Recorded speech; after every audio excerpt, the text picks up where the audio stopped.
Welcome back. You're watching Newscentre. In a major boost to Make in India mission, the Defence Acquisition Council, led by Rajnath Singh, has approved 24 procurement proposals worth 84,300 crore rupees. Of these, 21 proposals worth over 82,000 crore are to be procured from indigenous sources. Of the total 24 proposals, 6 are for the Indian Army, 6 for Air Force, 10 for Navy and 2 for the Indian Coast Guard. Proposals approved for the Indian Army include futuristic infantry, combat vehicles, light tanks, mounted gun systems and ballistic helmets. We are now joined by Society of Indian Defence Manufacturers President SP Shukla, also the President Mahindra, Chairman of Mahindra Aerospace and Defence. Mr. Shukla, thank you very much for joining us. Give us a sense of how many Indian companies are set to benefit from this order that has been approved by the DAC. You ask a very comprehensive question. First, let us understand the scope and magnitude of what has been decided.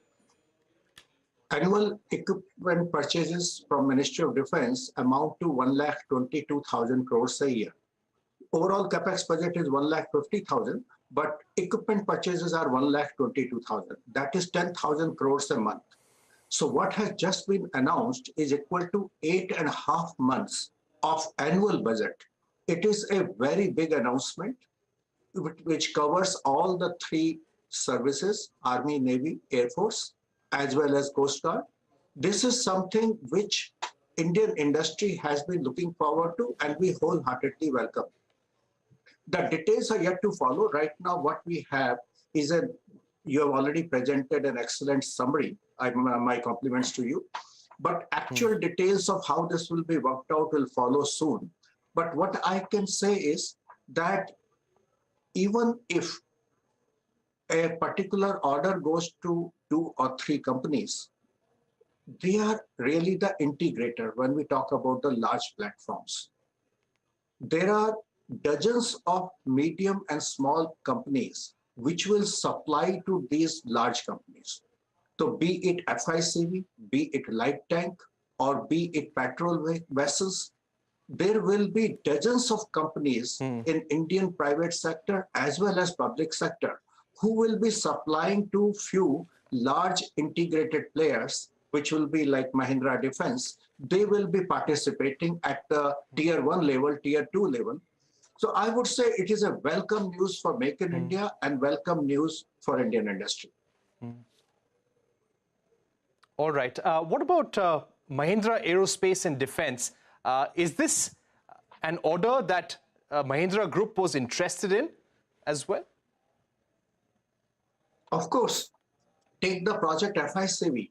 This project started several years ago, and one of the prime movers from Indian industry was Mahindra Group. We said this is something which can be done in India.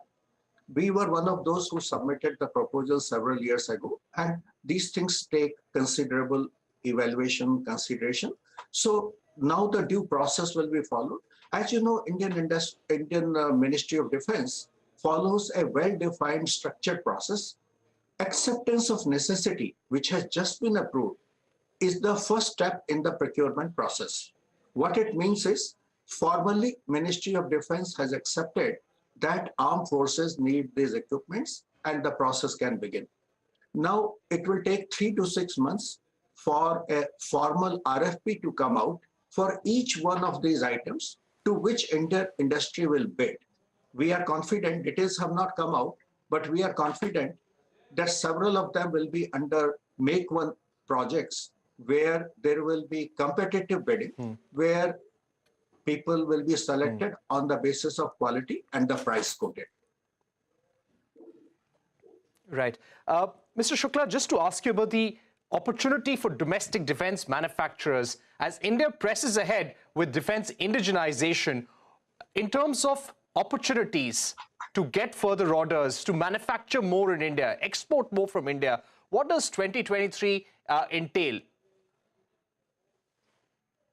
Annual procurement budget will only grow, what with all the tensions on our borders.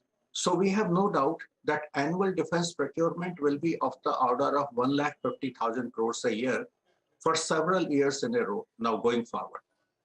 If we take it that 80% of will be Make in India, and here I give full compliments to the government, it has risen from 1/3 domestic and 2/3 import.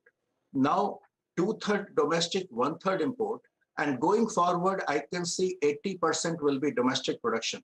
So we are talking about 1,50,000 crore budget going forward.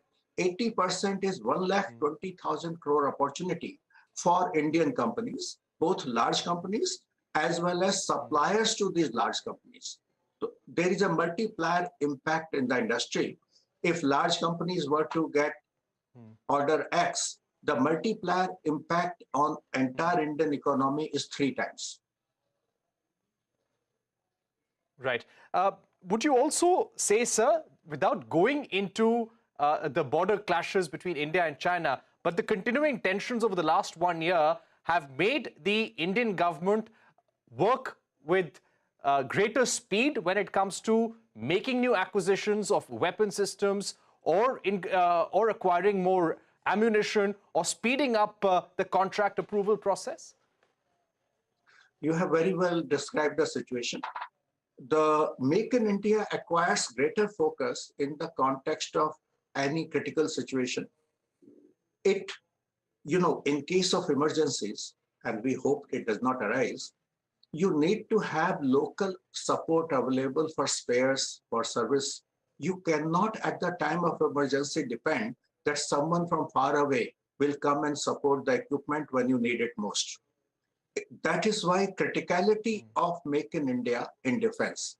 The obvious impact of 1 lakh crore, 1,20,000 crore being made in India with multiplier effect, taking it 3 lakh crore, is a significant impact on GDP as well as on employment.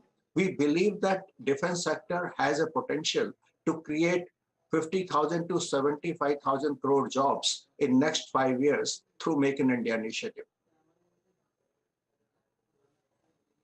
My final question to you, sir, would be when it comes to greater indigenization and greater exports from India, what more can be done by the government, by the Defense Ministry, and what can the budget do for the local, for the domestic manufacturing industry? So first, let us acknowledge what has been done. And those are very important things. Licensing procedures for export have been liberalized in a great way. It is much easier today to export than what it was earlier because defense exports are always a sensitive matter. Second, defense attaches all over the world are actually today giving focus to getting in touch with local governments and ensuring that India gets a say when a local country is trying to import defense equipment. These two things have happened very well. Important thing which always happens when you want to export is foreign government, foreign army, foreign navy will ask you, what have you sold to your own country's armed forces? And this is something which has picked up momentum in last few years. As more and more procurement happens from local industry, we have success stories to quote to other governments, to other buyers, that we are supplying to Indian Army, we are supplying to Indian Air Force, and therefore you can safely buy from us. We have the testimonials from our own customers. This is something which is a great impact, I believe, for exports. By the way, exports have gone up 7 times, defense exports, in last 6 years, 7 times. 90% of them are from private sector, 10% from public sector.